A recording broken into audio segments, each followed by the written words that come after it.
Good morning, friends. Today, on this beautiful day, we have our guest is Pat Finley, who is the clerk of Eco Justice Collaborative of PYM.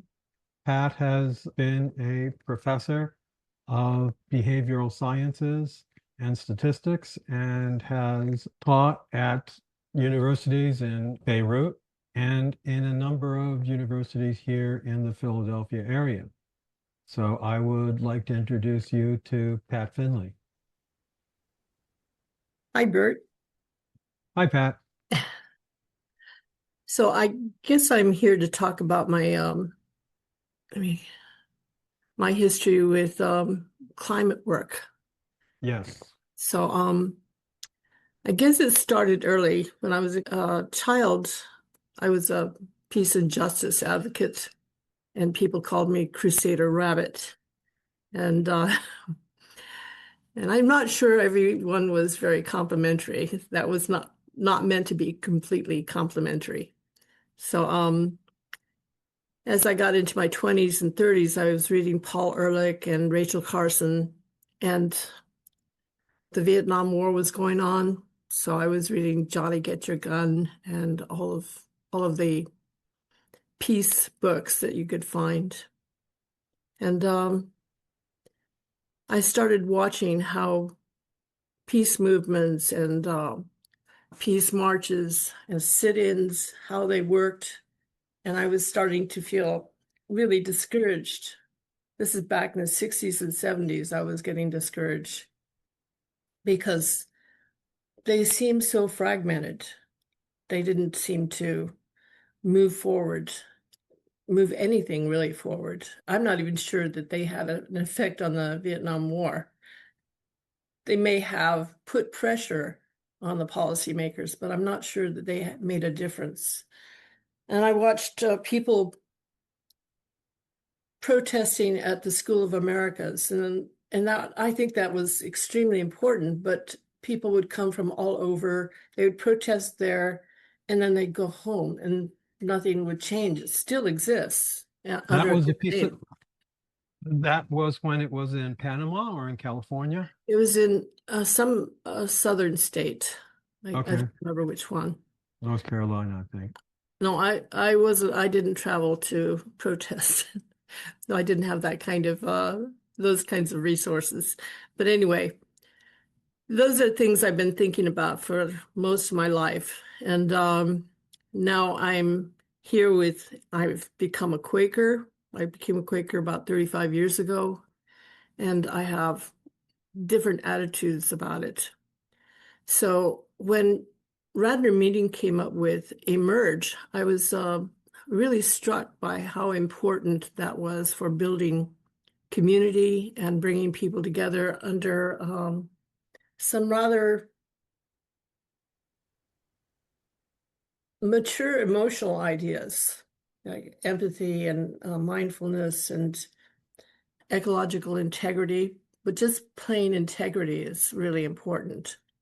Mhm. And Well, so, I can just mention here, at mhm. this point, when we started the Climate Action Committee, and before that, the Carbon Net Neutrality Committee at Radnor, we were extremely enthusiastic about what we could accomplish there and realized that as we were going forward,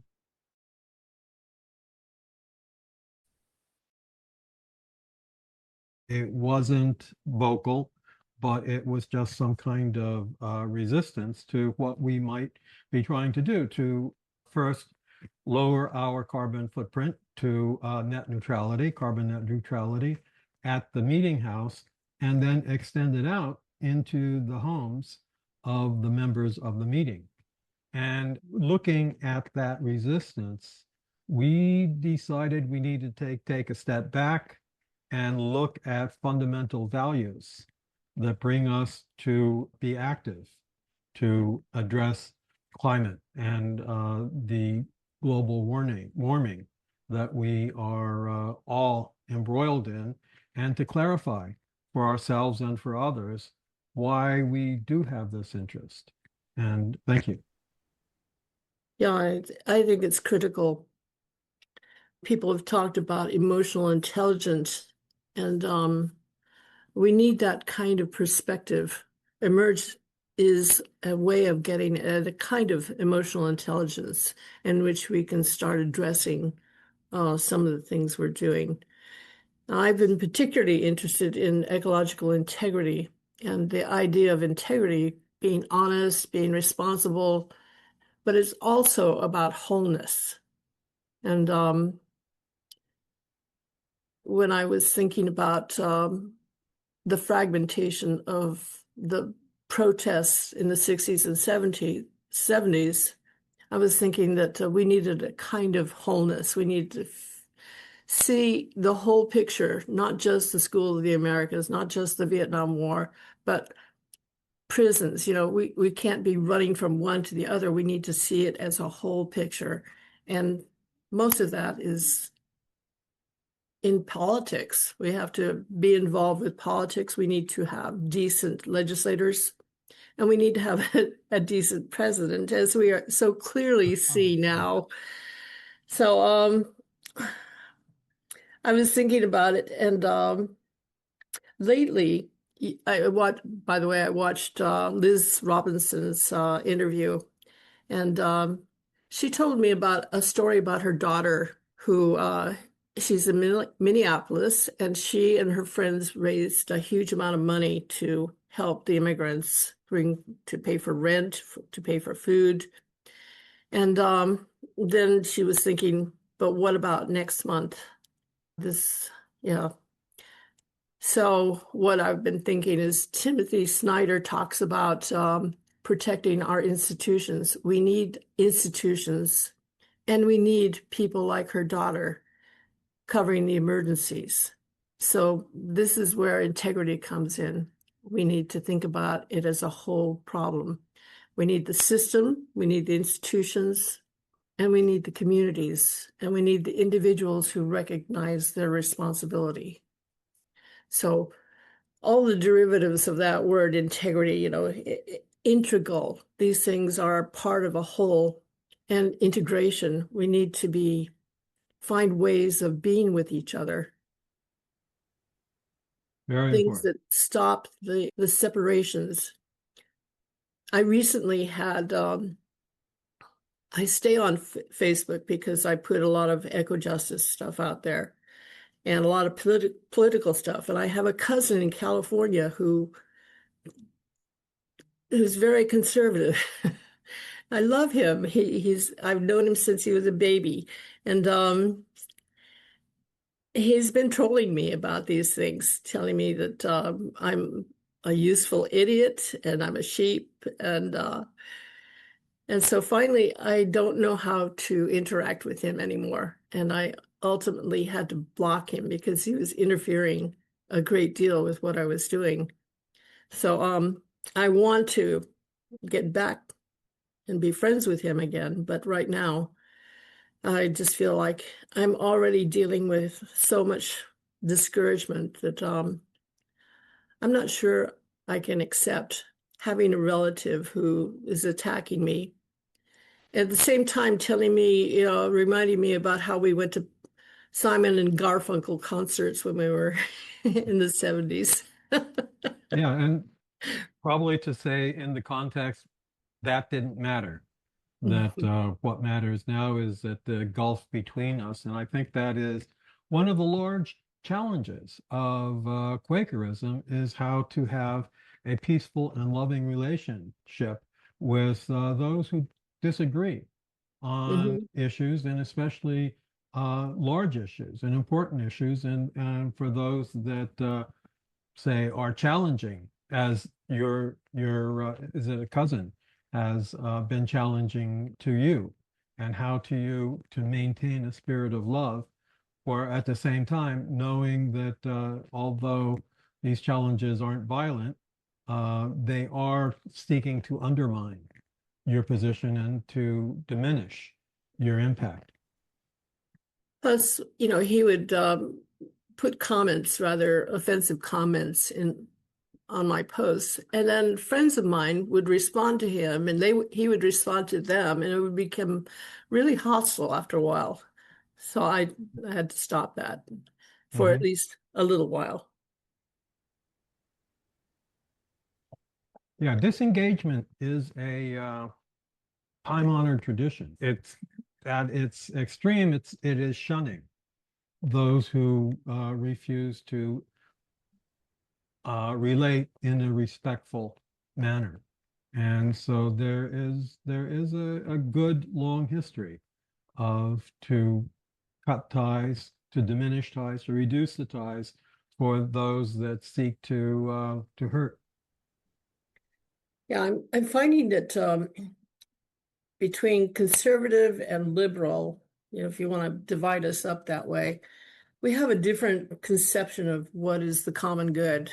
And right now, in this very narrow period of history, we're actually dividing about whether the common good is good at all, whether empathy is good, whether being concerned about other races is good. So that divide is difficult to cross. But the thing is that we have this, the liberals tend to think in terms of global systems and institutions. And the conservatives say, no, we shouldn't do that.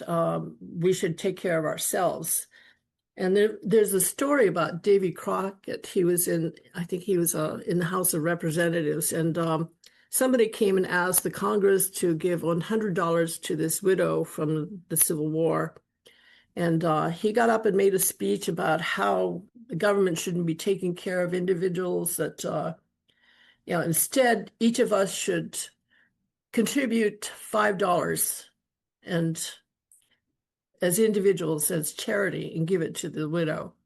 And that's fine. We should be doing that. We should be contributing to that widow. But she isn't the only widow. There's a lot of widows out there that need that $100. And, you're not going to be able to get it by contributing $5 here and there. We have to do the $5, but we also have to do the institutional approach as well.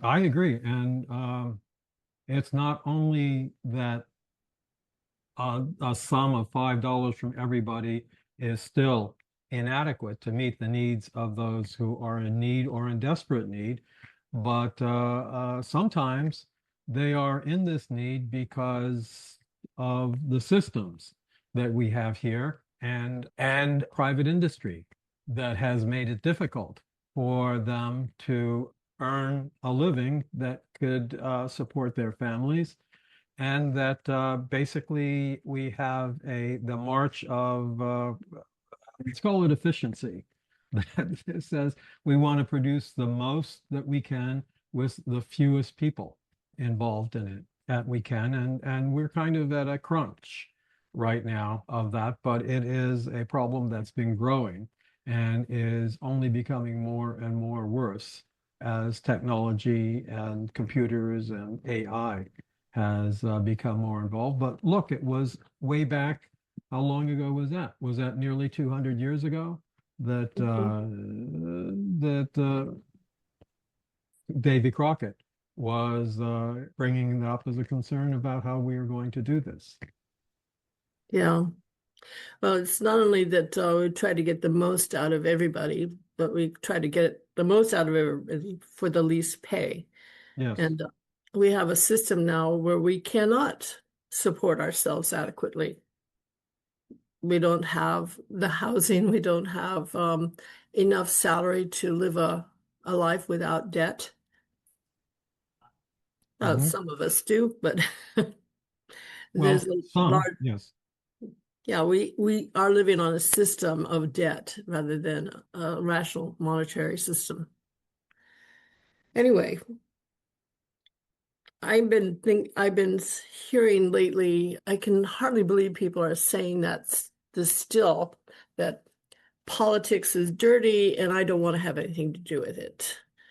And it bothers me that people are saying that, because when you don't get involved with politics, you're sort of voting for the status quo. And it's like neutrality in the face of injustice is choosing choosing the side of the oppressor.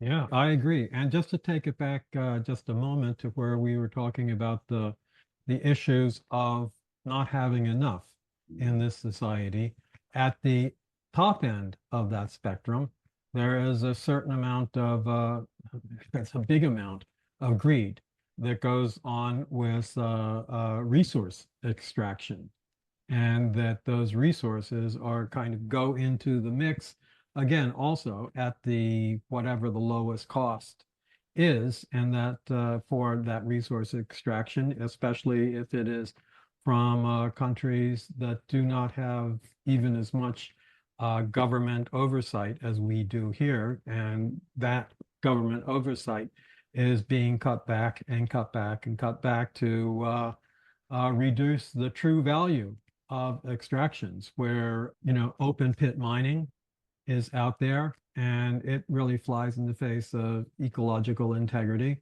as it's bringing resources into the production model at the least cost and returning as few reparations to the earth, if I can phrase it that way, as it needs for the earth and for the inhabitants of the area from which the resources were extracted.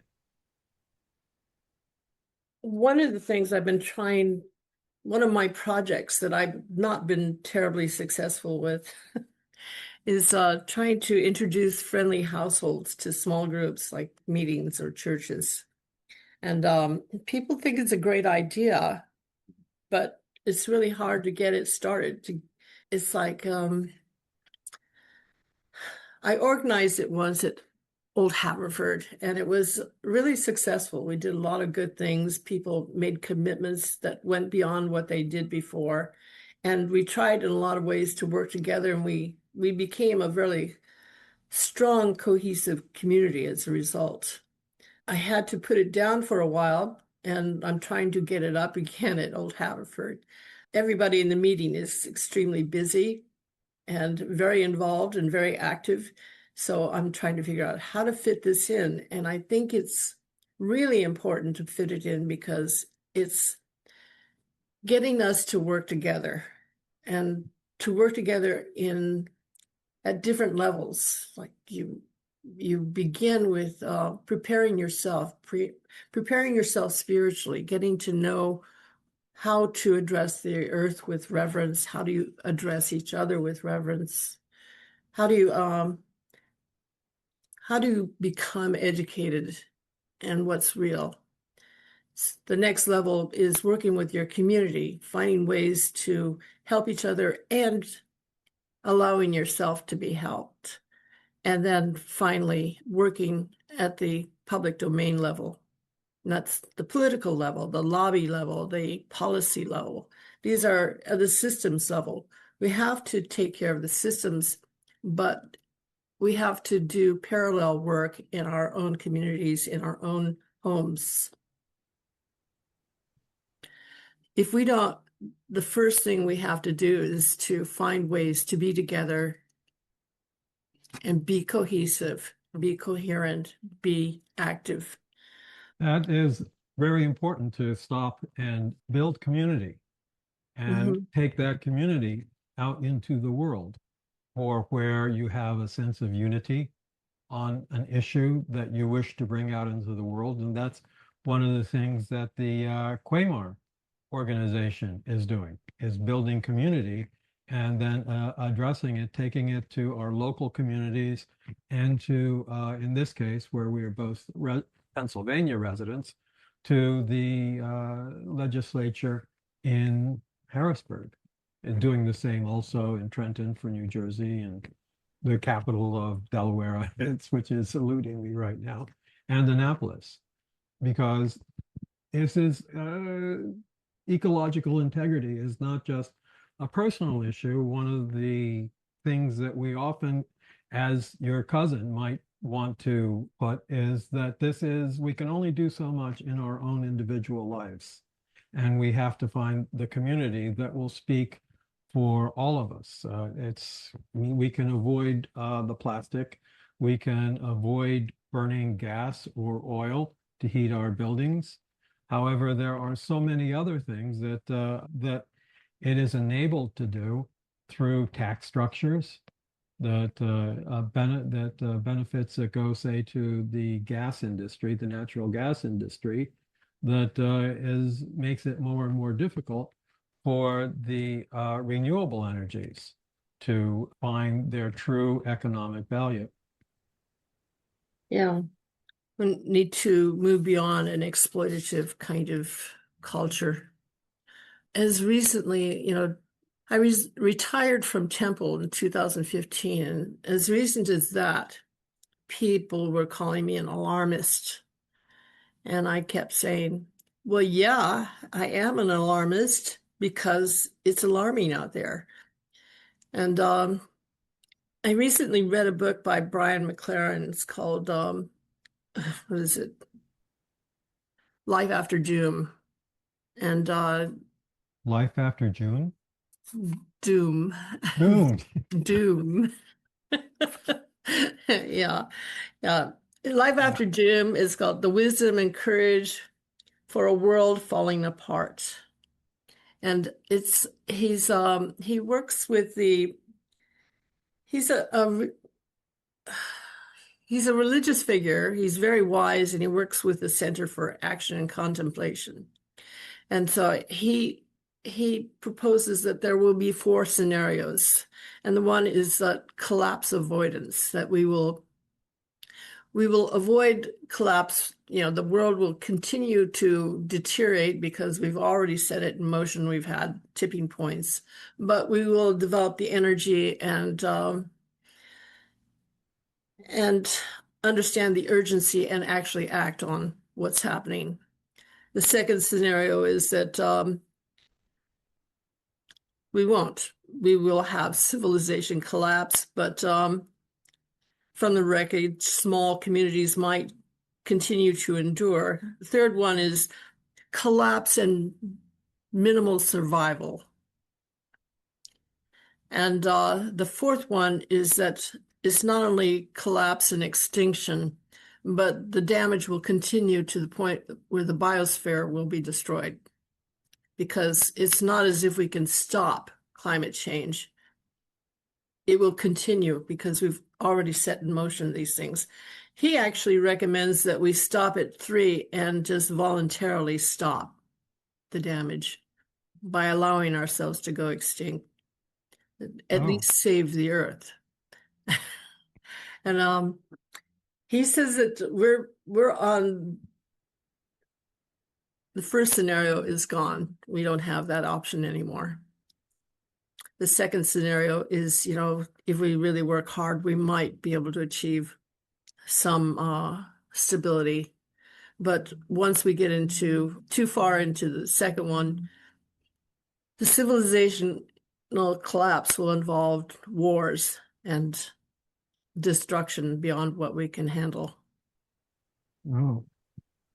I remember Kenneth Boulding, a Quaker economist, who was talking about how we had basically have spaceship Earth.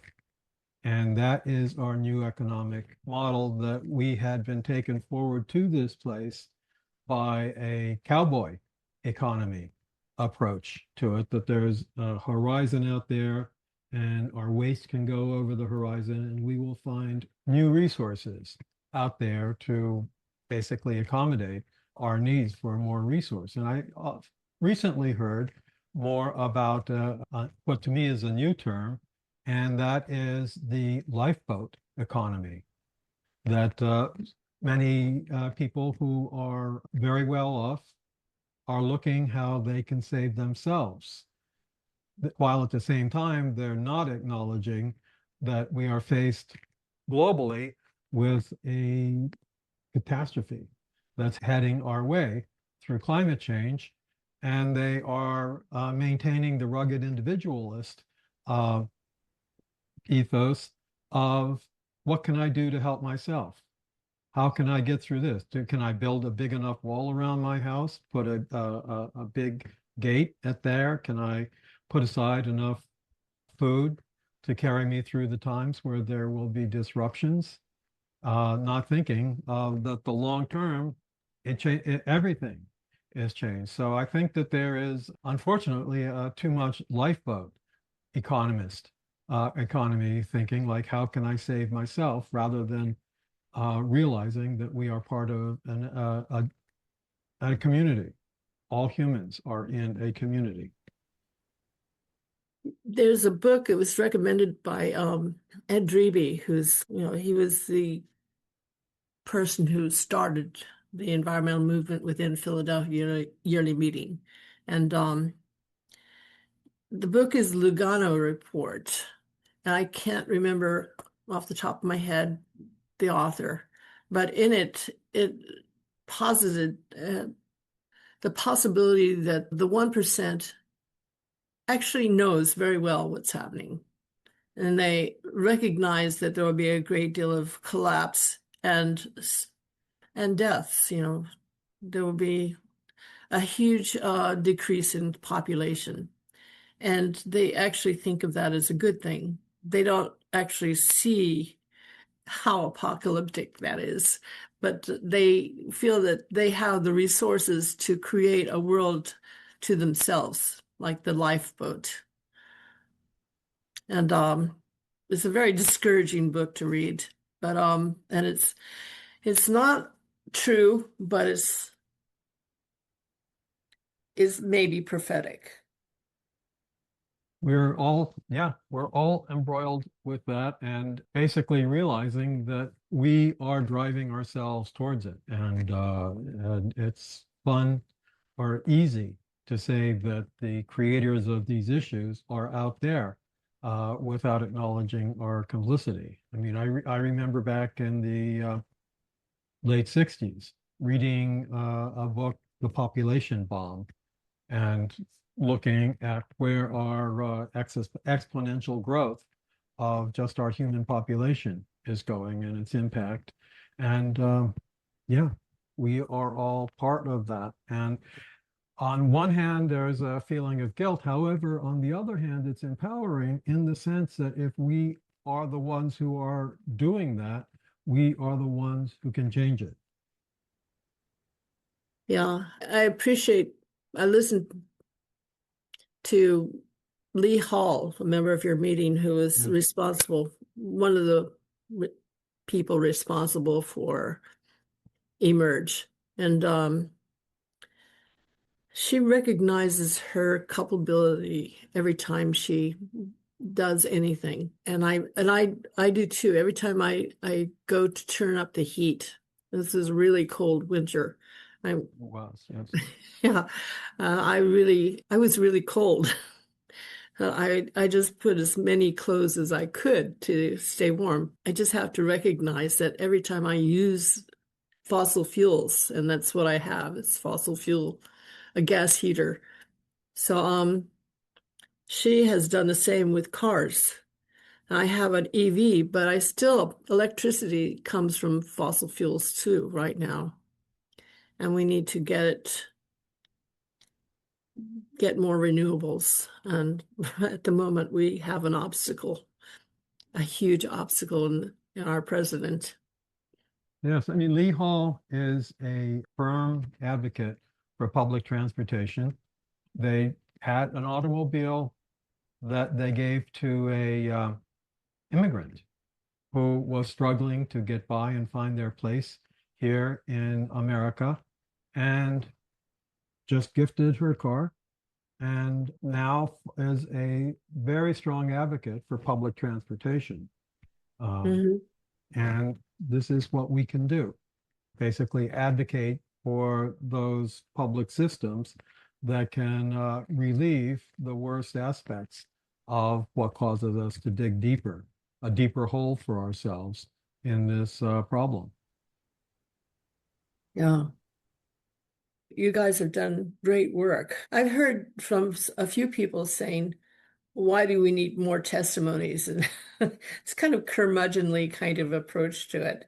But once you get into it and you look at it in terms of a spiritual practice, it's significant. We need to have this. We need to have this because it's as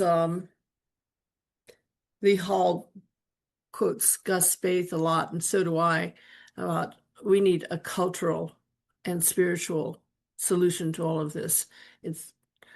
Science is what got us into it, and now we need to find the spiritual understanding and urgency to solve the problem. I totally agree that we need the spirit-led movement in this case, and that is one of the things that we are hoping that Emerge will do on not just checking the boxes, but finding that place within us in which these different values resonate. And it's more than that. I mean, for instance, the R in Emerge, we designated as being right actions. And to be sure, that is true, but it's also could stand for resilience. If it's a value that is also important to addressing climate change. Yeah. I lost track of what I was just about to say. Oops. Oh, compassion. One of the values is empathy, which includes compassion, I believe. But the Buddhists have this idea of not just compassion. It's compassion. You have compassion for your family, your friends, but there's another form of compassion is having compassion for a wider area, the world, a more global compassion. And that compassion takes different forms. One of them is a kind of intelligent compassion where you recognize the justice that needs to be addressed when there's a problem. And then there's the interpersonal compassion that you pay attention to the immediate needs of somebody. But the justice part of compassion is the institutional part where you create institutions that help each other. At the same time, you keep that interpersonal compassion going. It is a fabric that knits us all together. There's a sense of compassion. I feel like I've ranged over so many topics here. I think you were looking at the integrity of as a basis for how, especially ecological integrity, of how we are moved to take action in positive action in the face of climate change, and then taking action to dial back those aspects of our lives that we are engendering climate change. Ultimately, when you look at them all, it's all about building wisdom or learning to be wise. They are all integral to each other, like the testimonies. Peace can't be had without simplicity and justice and equality. All of those things have to go together. I agree, and one leads to another. They are knit together. They are not just connected by tunnels, but they are connected by many different vectors that will bring one to the other and to another, and they live together and they thrive together. And to remove one of them is like Jenga, trying to remove a block that says that might a voice that may whisper that you don't need to live with integrity, and then it all starts to collapse down there if you try and pull the pieces out and say that peace is not necessary. It is. So I've heard of Jenga, but I don't know what it is. it's a game made of wooden blocks of different shapes and sizes and all of that. And you start the game with a big pile of these blocks, and you put together and you build a tower out of that. And then the game is between different players that you find a way of removing a block from this tower without causing it to collapse. Finding out what's critical. Yes. What is critical? And basically, after a number of them have been removed, someone will remove a block that causes it all to fall down, and they are the loser. And in this case, ecological Jenga, we're all the loser. Yeah. I kind of think like emerge is a critical element of that structure, but two values that I would like to add is reverence and generosity. They're both forms of love, and that's where we have to go. I totally agree. I mean, basically, love is the platform that it's all built on. It is, and you have to keep that platform clear.